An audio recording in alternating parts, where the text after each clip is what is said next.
great to see you here.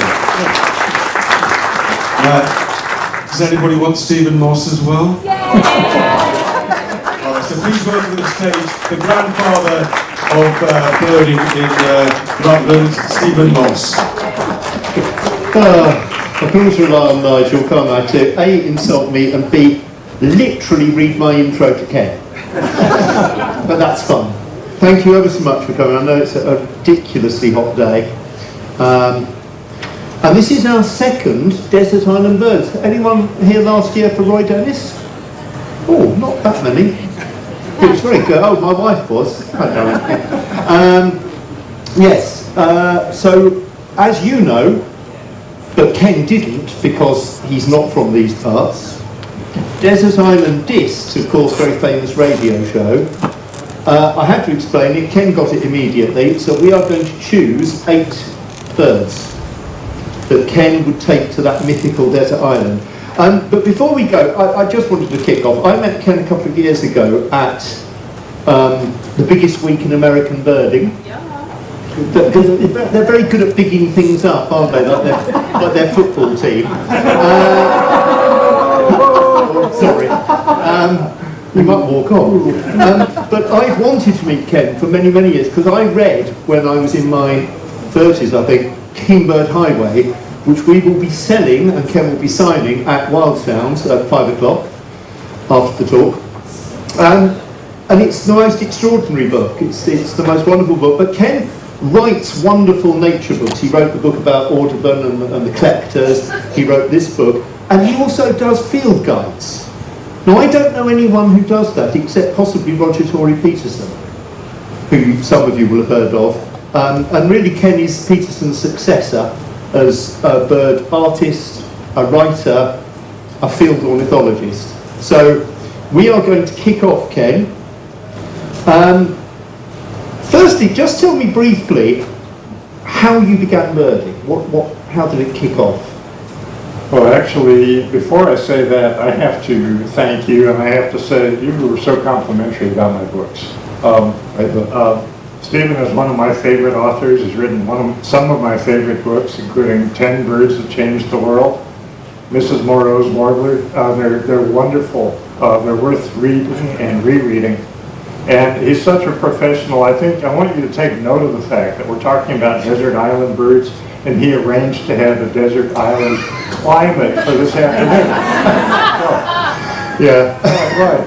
But how did I start birding? Yeah, you were 6 years old, is that right? Right. As a very small child, I was very interested in books about nature, but big nature, like dinosaurs and bears. And I lived in the suburbs in Indiana, and we didn't have those things. So when I was 6, I decided to take the day and figure out what these things were, these birds out on the lawn. And I've been working on it ever since. Yeah, that's it. And Ken introduced me to the concept of spark bird. How many people have heard of spark birds apart from the lady from the States? You have, good, because most people in Britain haven't. And your spark bird sort of makes sense. It's the bird that got you into birding. Yours was cardinal, is that right? That was one of them. Oh, first it was figuring out the difference between a starling and a grackle. Yeah. But yeah, northern cardinal, I was struggling to get a good look. I had no binoculars, I had no books, I didn't know anyone who was a birder. And there are these cardinals out there, which are bright red with a big crest, and I could not get a good look for years. And then when you did see one, someone was quite insulting about it, is that right? It's true. Through some family member, I met a professional ornithologist, and I mentioned wanting to see cardinals, and he said, "Oh, that's a trash bird." I was deeply offended. Yeah, I was deeply offended, and I swore at that time I would never think of any bird as a trash bird. Absolutely. Yeah, and I think that's a really important message, isn't it? And now we asked you, of course, to choose 8 birds. That must have been quite tricky because you've seen an awful lot of birds. Like all really good birders and ornithologists, he doesn't know how many he's seen. People like me count them, but Ken's seen too many to know. But it was sort of unfair. you had to choose, you had 10 birds that changed the world. Yeah. But I'm supposed to just pick 8? Yeah. I mean, it's seriously unfair. It was a challenge. I thought about it for at least 2 weeks. Then finally just said, okay, got to stop. And we're going to kick off with your first bird. But just before we do that, I just wanted to read a little bit from this wonderful book, Kingbird Highway. At first, the birds of suburban Kansas seemed pretty similar to those of suburban Indiana, mostly sparrows and starlings, but spring was coming, so I thought things might improve. They did. One day when I was walking home from school, I saw the bird the size of a robin, but patterned in pale yellow and grey, perched on a wire near my house. Running home, I grabbed my field guide. Stubbornly, I used Peterson's Western bird guide, even though Wichita was in the region covered by the Eastern book, and rushed back to find the bird still there. Squinting, and then at the field guide, I figured out what it was. A Western kingbird. Western kingbird. I was ecstatic. Maybe I was in the West after all. In that instant, the Western kingbird became my favourite bird. So Western kingbird is your first bird, isn't it, on the list? That's right, that's right. If I had a spark bird, I guess that was it, even though it was years, like 4 years after I had started birding. Yeah. But, I mean, they were common. It's a member of the flycatcher family. They're called kingbirds because they're little, but they chase big birds away from their nests. They'll attack eagles and hawks. And they were nesting on the crossbars of the power poles in the neighborhood, so it was easy for a kid without the binoculars to sit and watch their nesting behavior. So I would sit and write about what they were doing. And draw? And do terrible sketches of the birds. Yeah, I think you're being modest. I've seen your drawing. But now, at the age of 16, you did something utterly extraordinary, didn't you? Which obviously is the form for the book. Tell us what happened when you were 16. 16! 16, I dropped out of school. This is not something I recommend to young people. This was a long time ago. This was decades ago. But I was doing well in school, but I thought to myself, I know more about birds than I do about any other topic.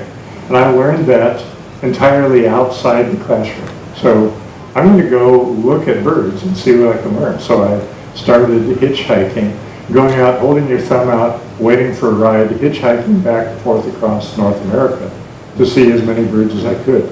So you were doing a big year, weren't you?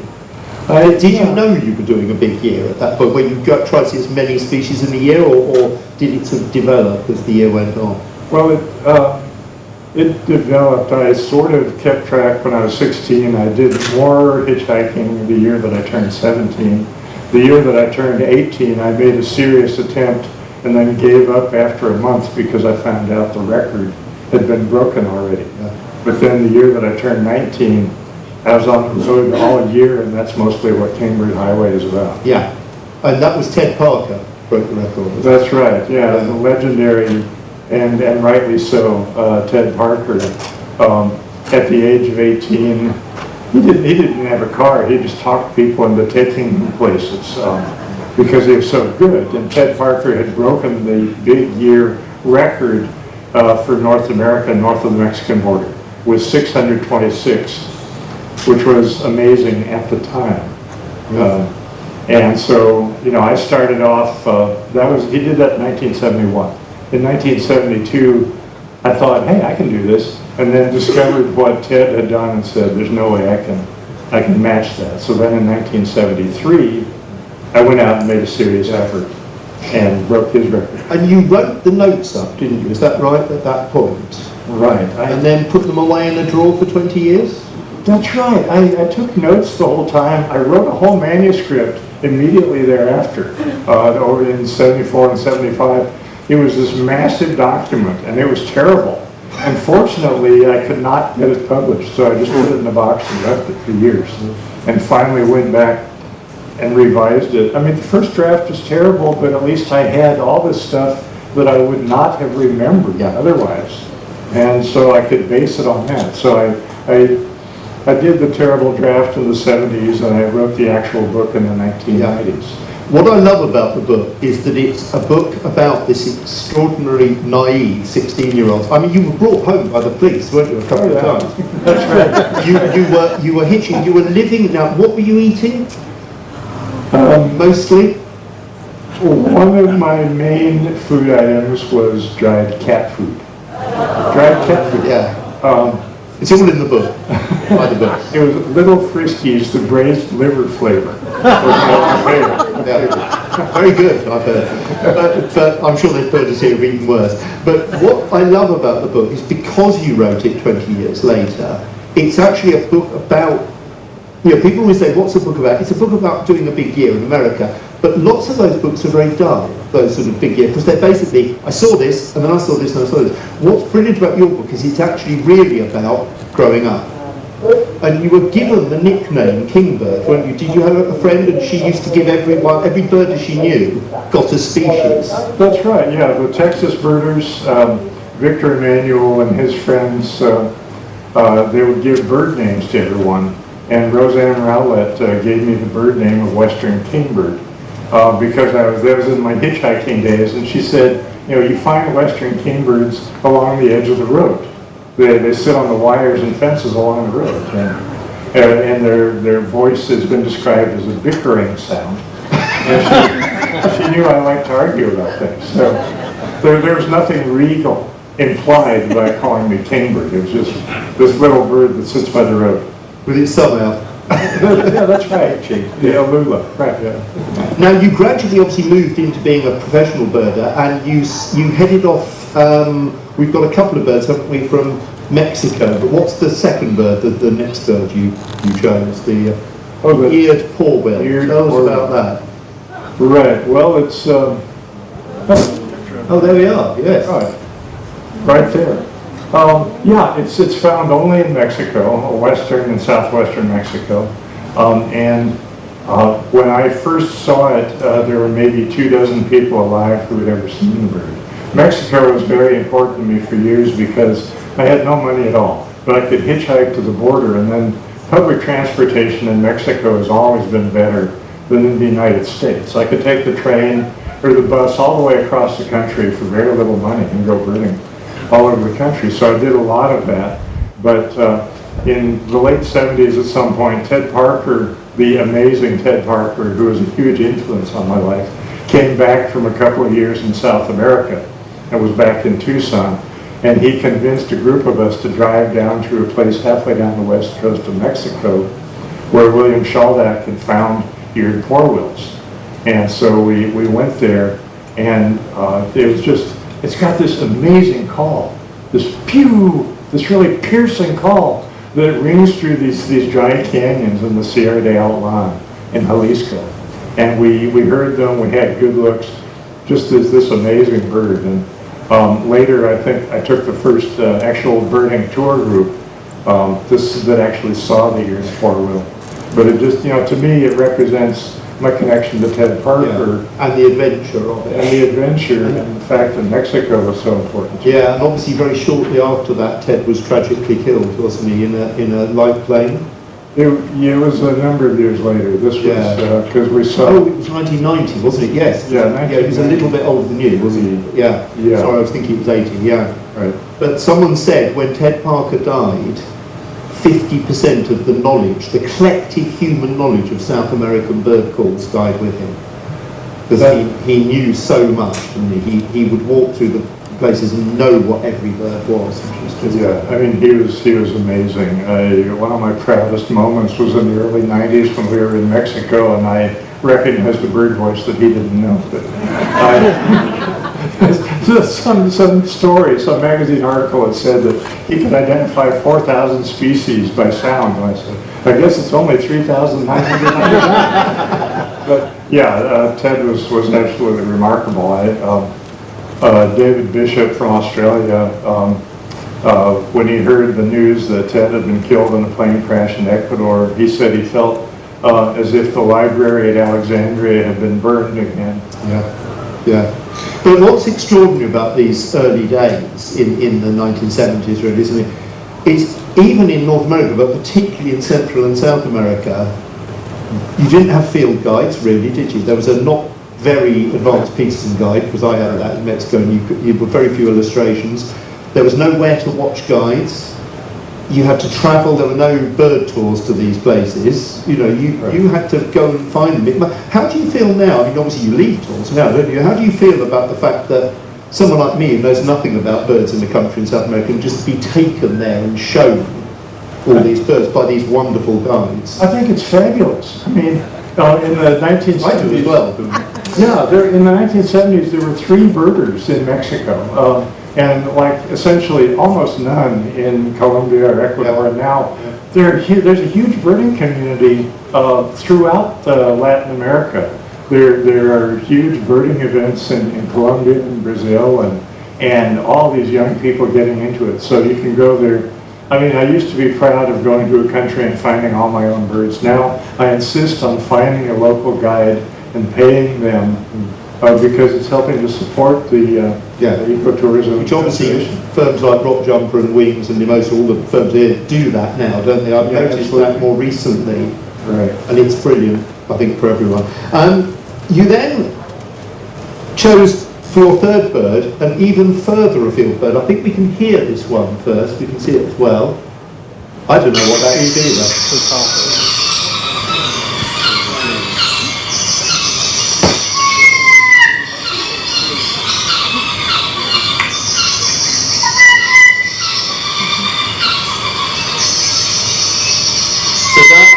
Oh, wow.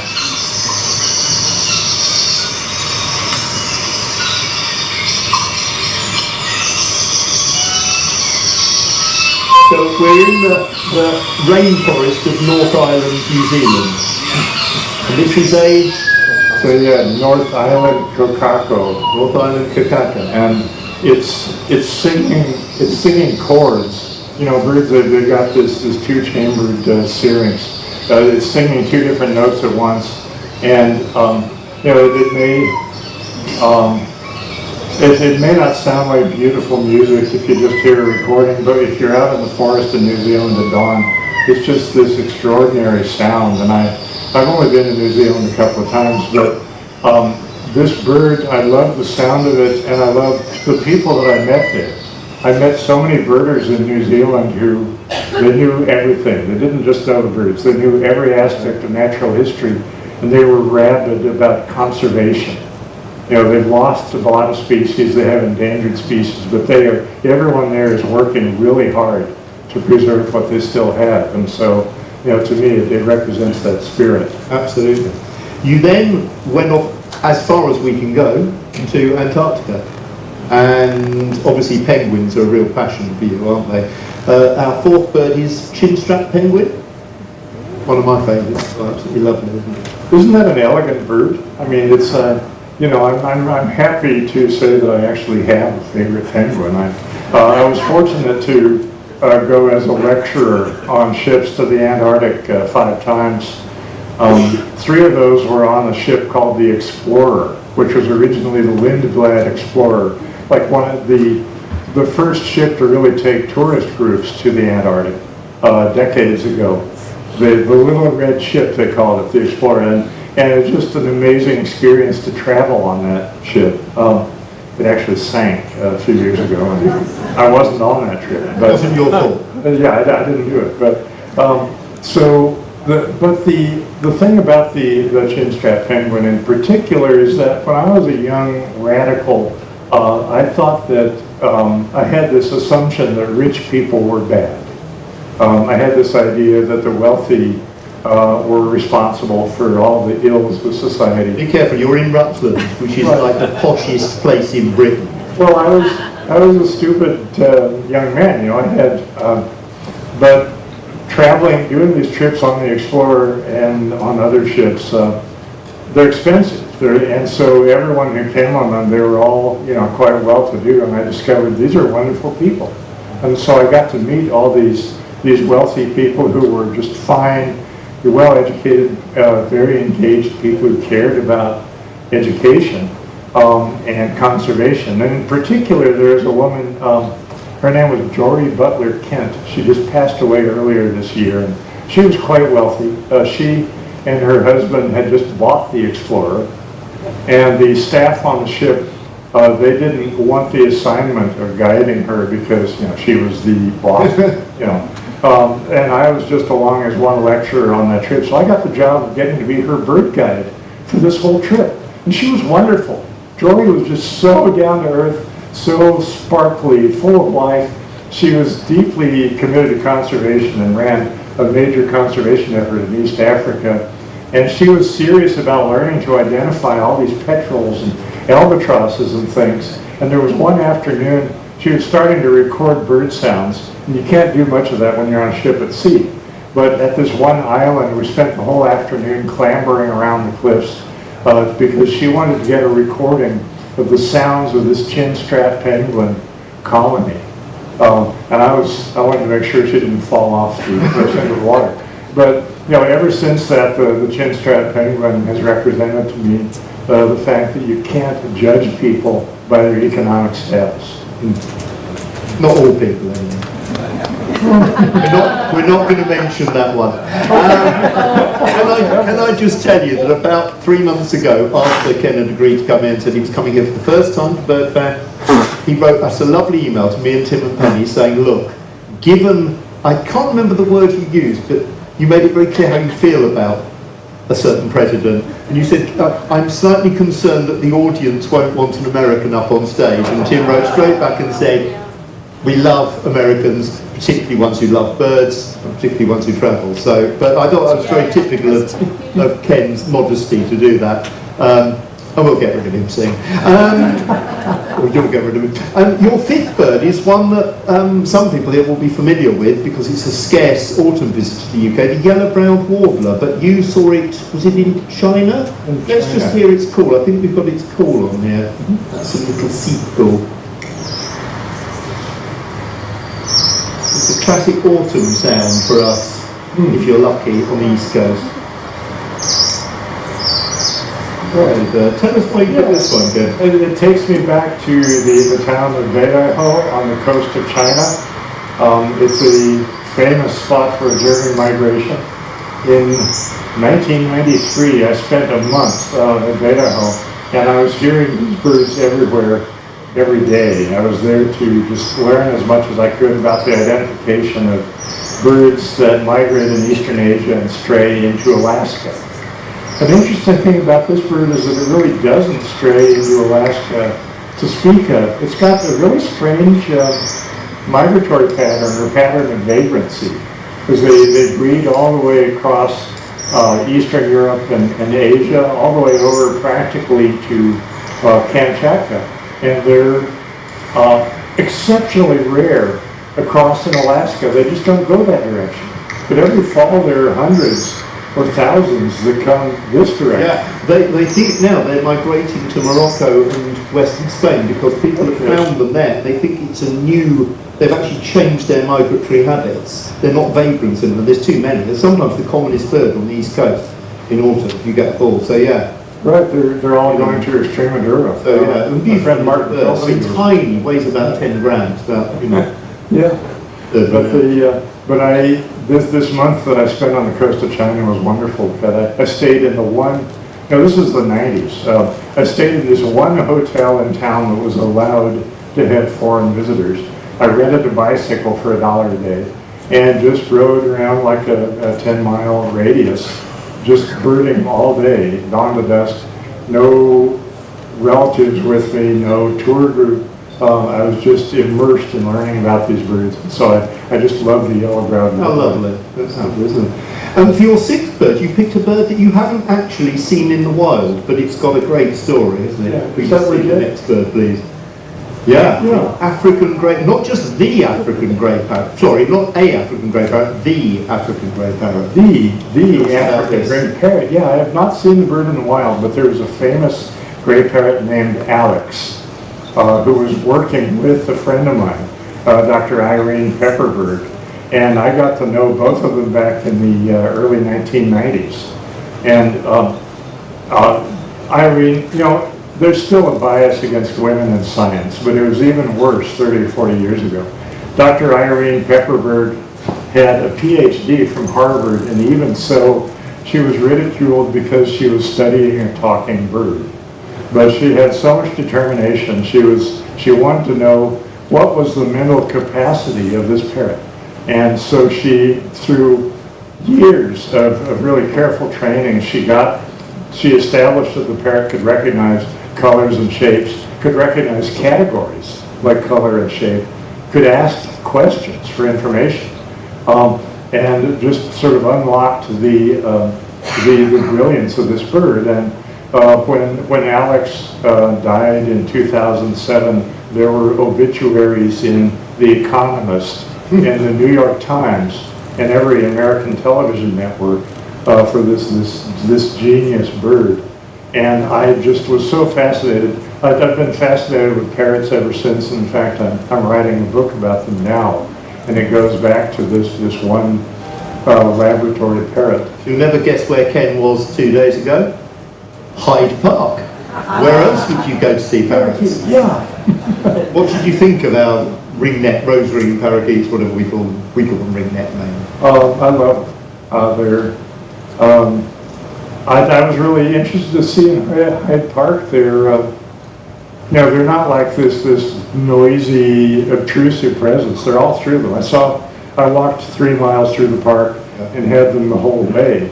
But even, there are these signs that say, "Do not feed the wildlife," and that's where you see, all the pigeons and parakeets and things gathered around. But people coming up, they wanted to photograph the squirrels. They were fascinated by the squirrels, and they were Your squirrels? Yeah, that's right. I mean, I know they're no more exotic than the parakeets. They were ignoring those parakeets, and they just wanted to take pictures of the squirrels. And I just thought they fit right in. Yeah, they're amazing birds, and they sort of fit in with London's sort of mixed life, really, in London. Yeah, I mean, they're controversial. I mean, one of the things they do, of course, is that they inadvertently feed peregrines. Because when a pigeon flies, pigeons have evolved to deal with peregrines, and they fly very fast and they jerk. Parakeets go, and the nest on Charing Cross Hospital is just full of green feathers. That's all they eat. Because they're like, yeah, all right, I'll have a parakeet. Parakeets. But yeah, and the book is looking at parrots all around the world. That's right. We have a video of parrots. Thank you. We do. Sorry, this is of Alex. Sorry, I thought we had something. You're going to see Alex. Alex, what matter? Whoa, that's right. How many? That's right. You're a good boy. No, sweetie. No, you can't go back yet. You got some water? All right. Do you want some water, or are you just asking to interrupt? You just asked me to interrupt. I know. Okay.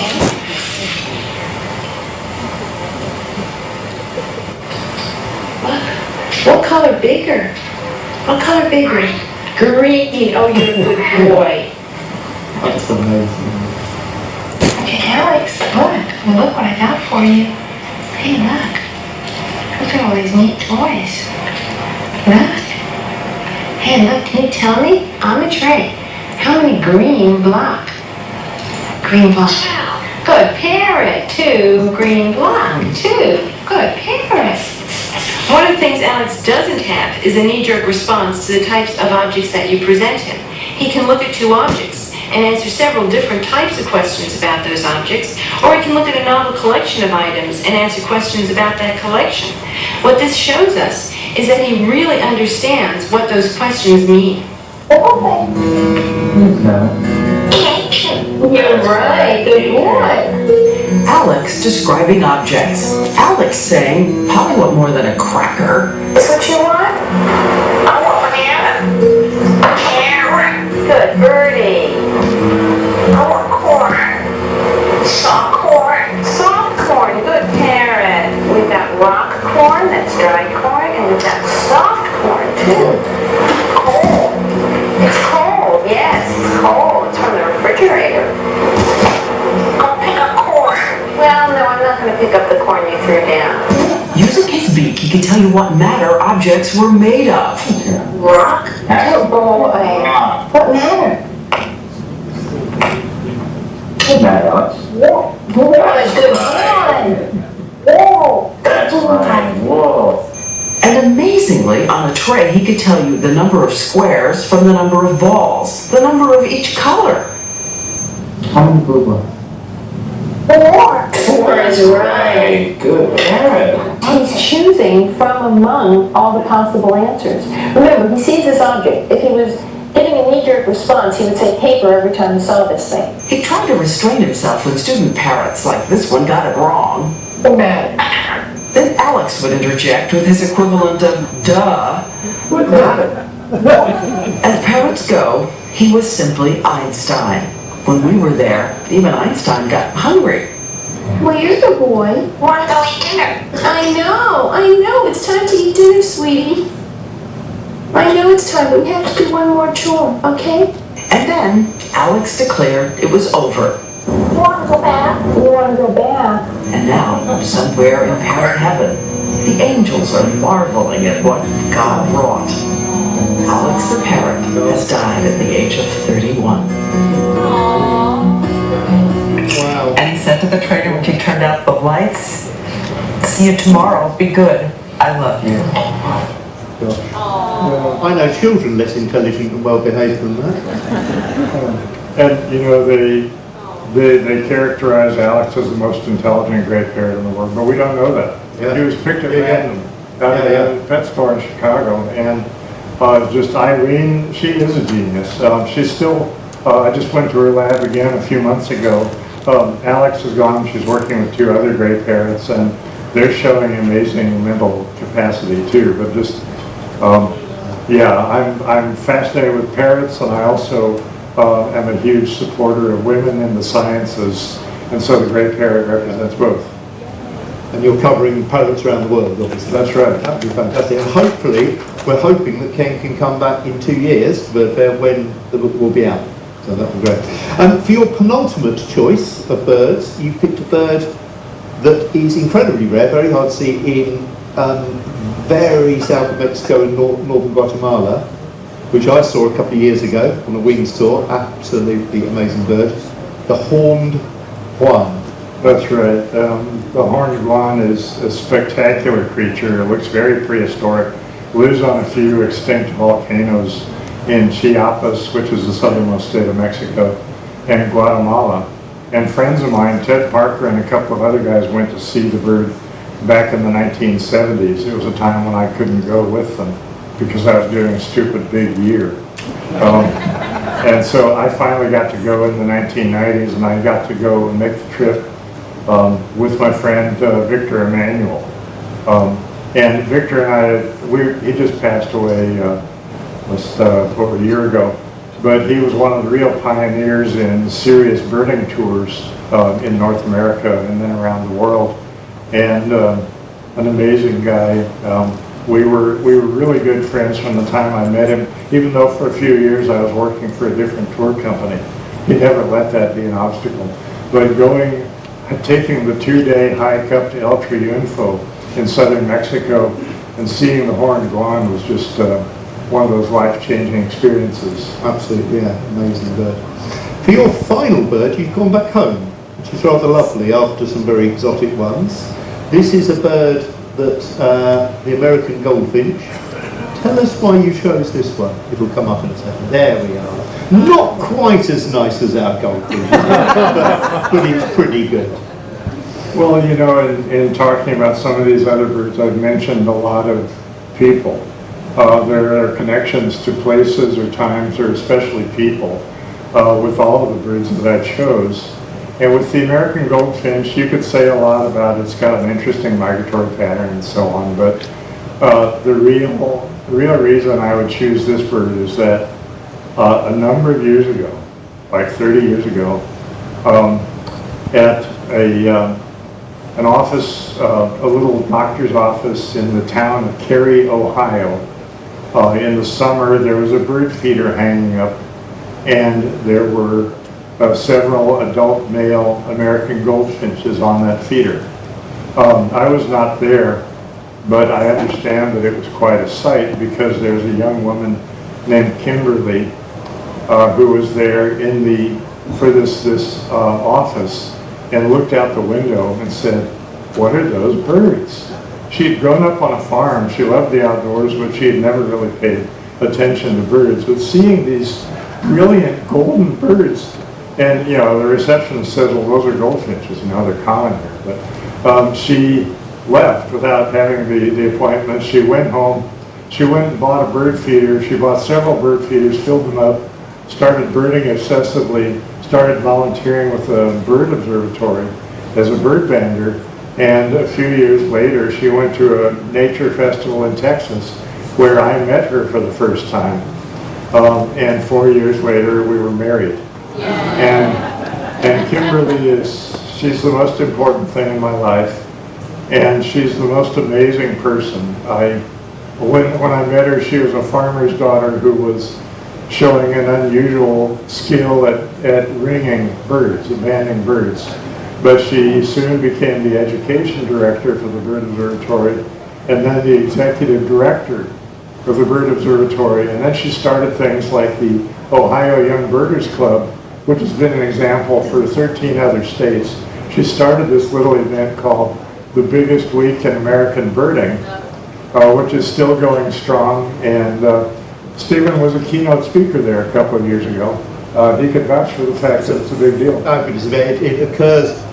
Unlike BirdFair, we actually went out and looked at birds, which was I'm sure we'll do something. But it was a wonderful event because it takes place in the middle of May when all the warblers are coming up through America from Central and South America, and they hit Lake Erie and they stop and they go back and feed.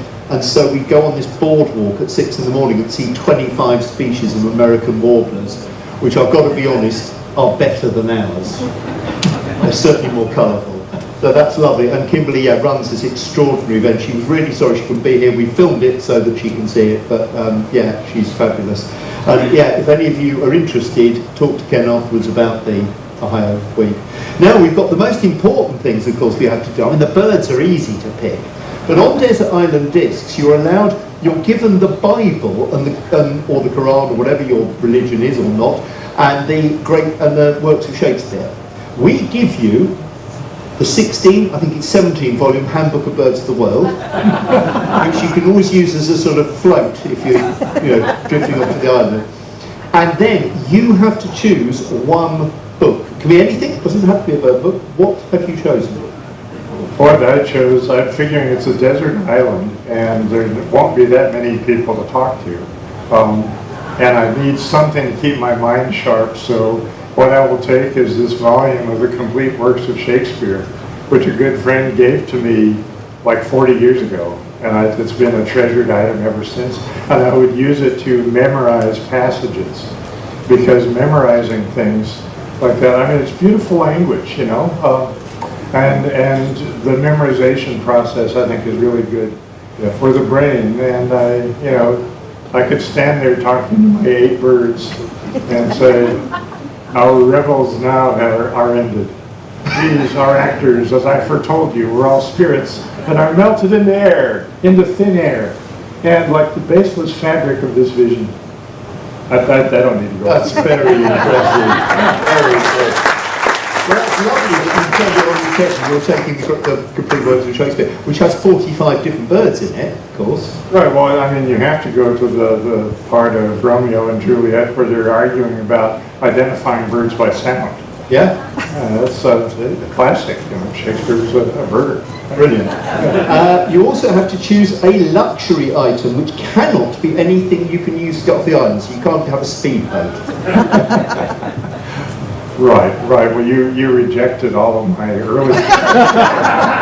I couldn't have like a satellite phone with complete internet access, and I couldn't have a 2-story mansion with a full staff, including the valet and chef and gardener and so on. Couldn't have any of those. I'm reconsidering that one. But so what we came down to.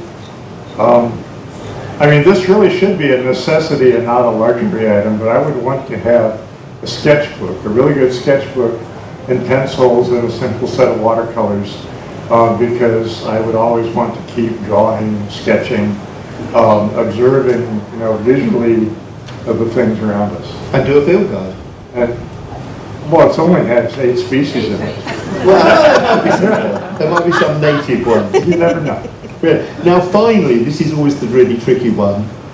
You have to pick one of those 8 birds that if the other 7 were washed away or there was a plague or storm or something, and you've only got one left, which one would you keep? I think I know which one. This is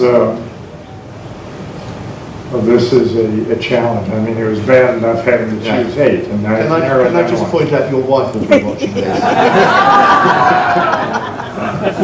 those goldfinches. I thought so. Definitely the American goldfinch. Yeah, I think that's a very good choice. They're a beautiful song and they're a beautiful bird, and they flock around.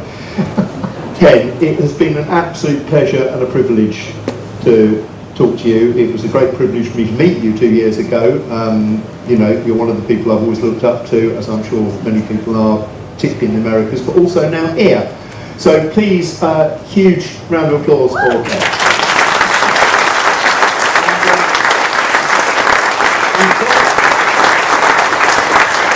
We've got 5-10 minutes or so for questions. Just before we start that, we are then going to be in Wild Sounds in Nightingale, and Ken will be signing Kingbird Highway and his wonderful book that he launched 2 years ago, The Birds That Audubon Missed, which is a brilliant book about the history of those early collectors of birds. But yeah, has anyone got any questions?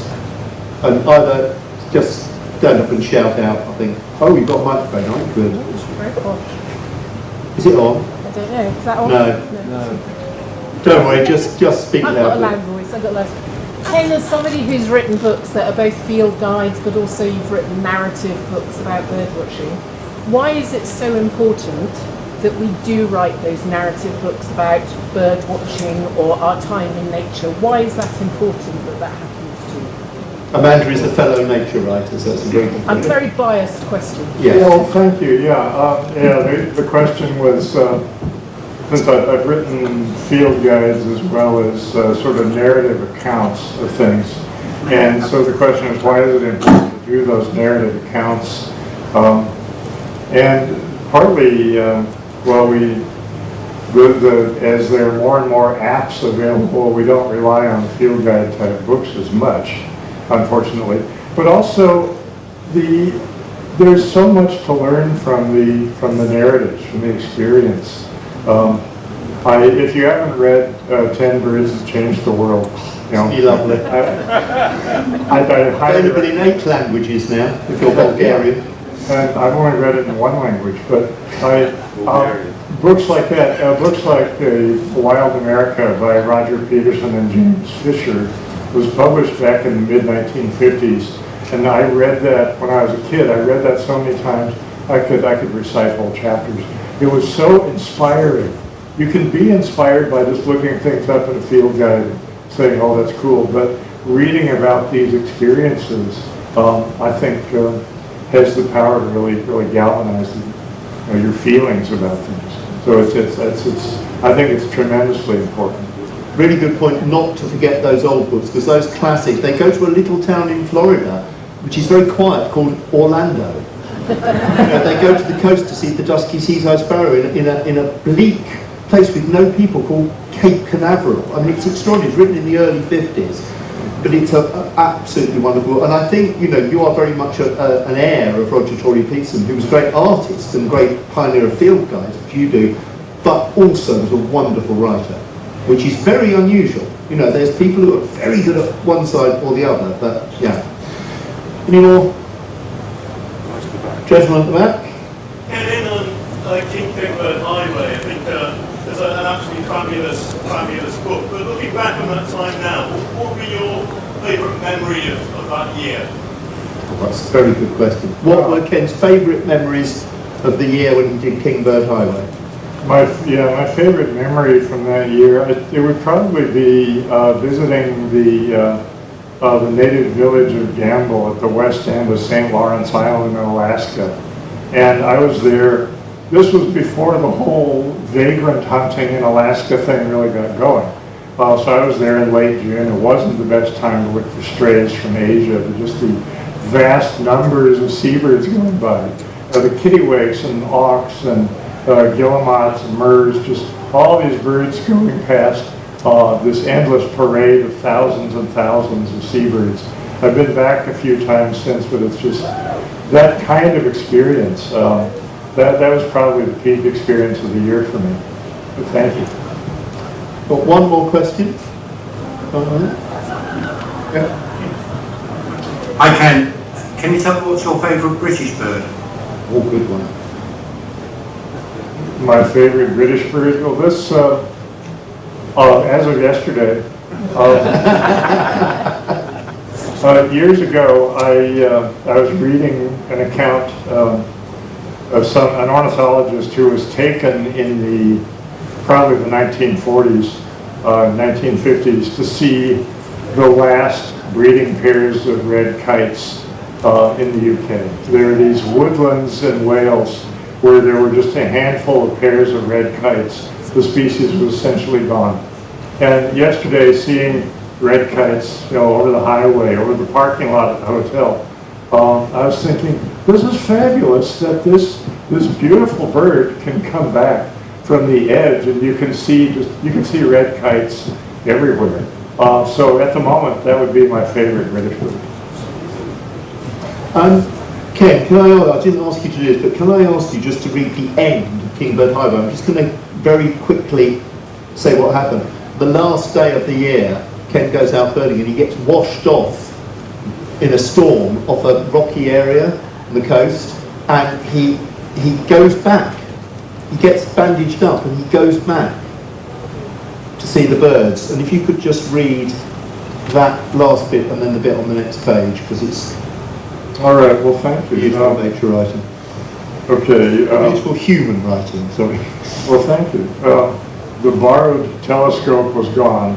My hands were bandaged, and my cheap binoculars were clouded with salt water. But I was keeping my vigil. I could still see rare seabirds if they came in close. As the afternoon waned, the sun might find a break in the clouds, and then it would be low in the western sky behind me, flooding everything in front of me with perfect light. Somewhere out there, maybe not too far away, Jaegers were coursing over the waves. That's what we call skuas over there. They might come this way again. I was sure they would. Experience had shown me that Jaegers and other seabirds might come in closer to shore early in the morning and then again late in the afternoon and evening. Surely in this stormy weather they would come in close. I would be here, ready when they came. Now, when I look back many years later, as though from a great distance, I can still see that young man standing out on the jetty. And at least on my better days, I can see myself standing there with him, shaken by experience perhaps, but still confident that the light will be better, that the birds will come in closer, that we will see everything more clearly at last before the day is over.